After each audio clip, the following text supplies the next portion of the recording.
10 tahun tak mandi, pria ini bingung memakai kunci elektronik di pemandian umum hingga memicu suara bising. Pemilik yang ingin memaki langsung ciut melihat tatonya, karena di Korea, luas tato menentukan status sosial. Di tempat lain, seorang pemuda yang baru menato nama gebetannya mendadak disegani. Saat melihat pria tadi bersama gadis pujaannya, si pemuda menghajarnya di gedung kosong. Namun saat baju pria itu robek dan nampak tato naga biru, barulah mereka sadar telah salah cari lawan. Pria itu pun hanya tenang menutupi tatonya kembali.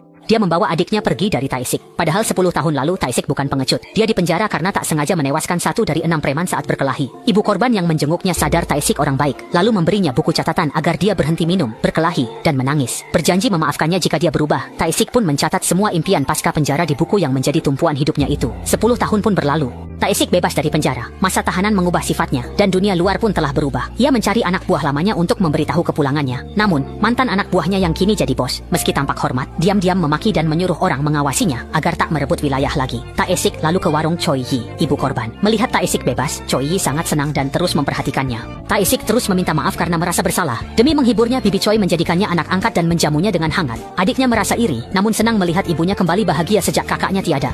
Esoknya, Tae-sik ke rumah sakit untuk menghapus tatonya demi memulai hidup baru. Namun, biaya hapus tato sangat mahal. Karena tak punya uang, ia bekerja di bengkel. Meski polisi sempat datang mengawasinya, karena catatan kriminalnya, pemilik bengkel memuji Tae-sik sebagai pekerja rajin dan anak yang baik.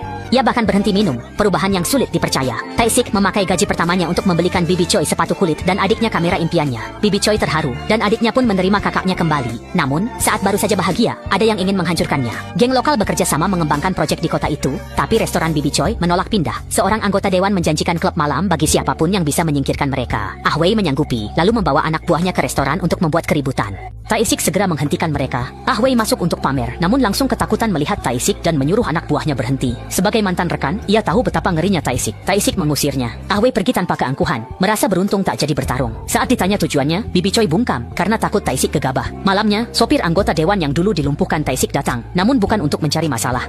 Namun, ia memperingatkan Tae-sik bahwa restorannya diincar anggota dewan dan menyarankannya pindah agar tidak bermasalah. Benar saja, saat Tae-sik pergi, Ah Wei membawa anak buahnya ke restoran. Karena Bibi Choi menolak, mereka menghancurkan restoran itu. Adik Tae-sik yang baru pulang mencoba melawan dengan memukul kepala Ah Wei pakai kamera, tapi ia tak berdaya melawan sekelompok pria, sementara polisi di dekat sana hanya menonton. Saat itu, Tae-sik juga dalam masalah. Karena masih bebas bersyarat, ia akan dipenjara jika memukul orang. Maka, anggota dewan menyuruh preman memprovokasi Tae-sik agar ia melawan. Namun Tae-sik sudah bersumpah berhenti berkelahi. Meski dikeroyok, ia hanya menahan sakit sementara bosnya mencoba melerai. Bosnya pun ikut terseret. Tae-sik hanya melindungi bosnya dengan tubuhnya. Melihat Tae-sik tak melawan, para preman pun pergi. Bak harimau diganggu anjing. Saat Tae-sik dipukuli, ketua geng sekolah melihatnya. Tahu toko Bibi Choi dirusak, ia datang mengejek Tae-sik sebagai sampah bertato. Bahkan menghina Bibi Choi karena mengadopsi pembunuh anaknya.